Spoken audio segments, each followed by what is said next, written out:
نحمده ونصلي على رسوله الكريم اما بعد اعوذ بالله من الشيطان الرجيم بسم الله الرحمن الرحيم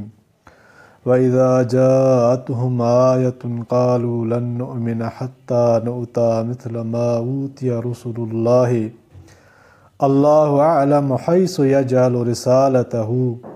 سيصيب الذين أجرموا صغار عند الله وعذاب شديد بما كانوا يمكرون۔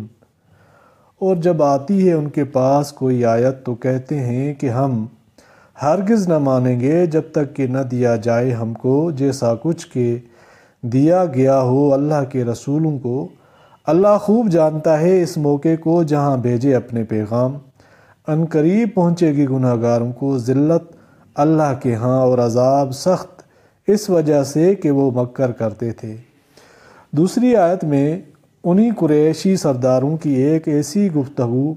کا ذکر ہے جو حق کے مقابلے میں محض ہٹ درمی اور استہزاء و تمسخر کے انداز میں تھی۔ پھر اس کا جواب دیا گیا۔ امام بغوی رحمۃ اللہ علیہ نے بروایت قتادہ نقل کیا ہے کہ قریش کے سب سے بڑے سردار ابو جہل نے ایک مرتبہ کہا کہ بنو عبد مناف یعنی نبی کریم صلی اللہ علیہ وسلم کے خاندان سے ہم نے ہر محاذ پر مقابلہ کیا جس میں کبھی ہم ان سے پیچھے نہیں رہے، لیکن اب وہ یوں کہتے ہیں کہ تم شرافت و بزرگی میں ہمارا مقابلہ اس لیے نہیں کر سکتے کہ ہمارے خاندان میں ایک نبی آئے ہیں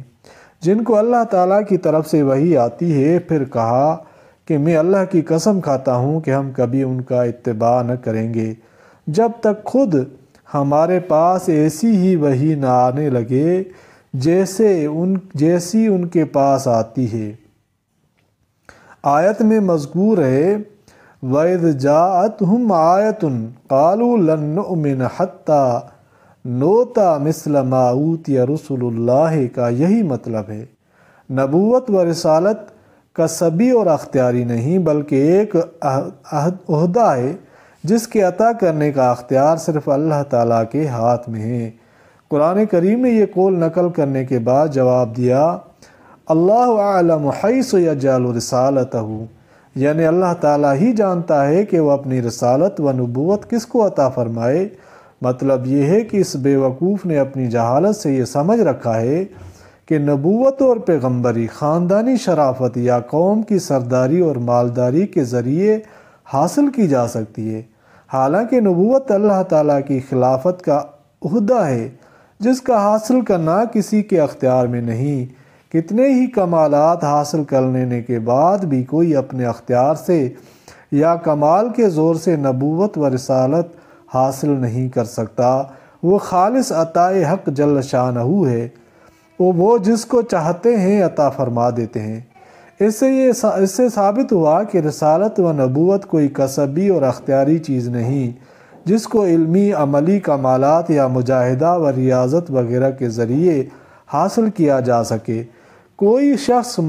مقامات ولایت میں کتنی ہی اونچی پرواز کر کے بھی نبوت حاصل نہیں کر سکتا،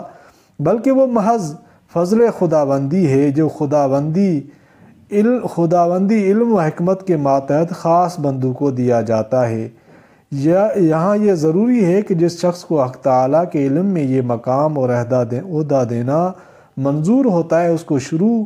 ہی سے اس کے قابل بنا کر پیدا کیا جاتا ہے، اس کے اخلاق و اعمال کی خاص تربیت کی جاتی ہے۔ آخر آیت میں ارشاد فرمایا سیصیب الذین اجرموا صغار عند اللہ وعذاب شدید بما کانوا یمکرون۔ اس میں لفظ صغار حاصل مصدر ہے جس کے معنی ہے ذلت و رسوائی۔ معنی اس جملے کے یہ ہیں کہ یہ حق کے مخالف جو آج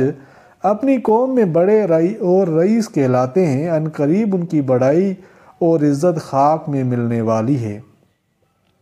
ان کو اللہ تعالیٰ کے پاس سخت ذلت و رسوائی پہنچنے والی ہے اور سخت عذاب ہونے والا ہے۔ اللہ کے پاس کا علم کا مطلب یہ بھی ہو سکتا ہے کہ قیامت کے روز جب یہ اللہ کے سامنے حاضر ہوں گے تو ذلیل و خوار ہو کر حاضر ہوں گے اور پھر ان کو سخت عذاب دیا جائے گا اور یہ معنی بھی ہو سکتے ہیں کہ اگرچہ اس وقت ظاہر میں یہ بڑے عزت دار رئیس ہیں، لیکن اللہ کی طرف سے ان کو سخت ذلت و رسوائی پہنچنے والی ہے، وہ دنیا میں بھی ہو سکتی ہے اور آخرت میں بھی، جیسا کہ انبیاء علیہم السلام کے مخالفین کے متعلق دنیا کی تاریخ میں اس کا مشاہدہ ہوتا رہا ہے کہ انجام کار ان کے مخالفین دنیا میں بھی ذلیل ہوئے۔ ہمارے نبی کریم صلی اللہ علیہ وسلم کے بڑے بڑے مخالفین جو اپنی عزت کی ڈینگ مارا کرتے تھے، ایک ایک کر کے یا تو دائرہ اسلام میں داخل ہو گئے، اور جو نہ ہوئے تو ذلیل و خوار ہو کر ہلاک ہوئے۔ ابو جہل، ابو لہب وغیرہ قریشی سرداروں کا حال دنیا کے سامنے آ گیا، اور فتح مکہ نے ان سب کی کمریں توڑ دی۔ اللہ تعالیٰ قرآن پاک کو سمجھنے اور عمل کرنے کی توفیق عطا فرمائے، آمین یا رب العالمین۔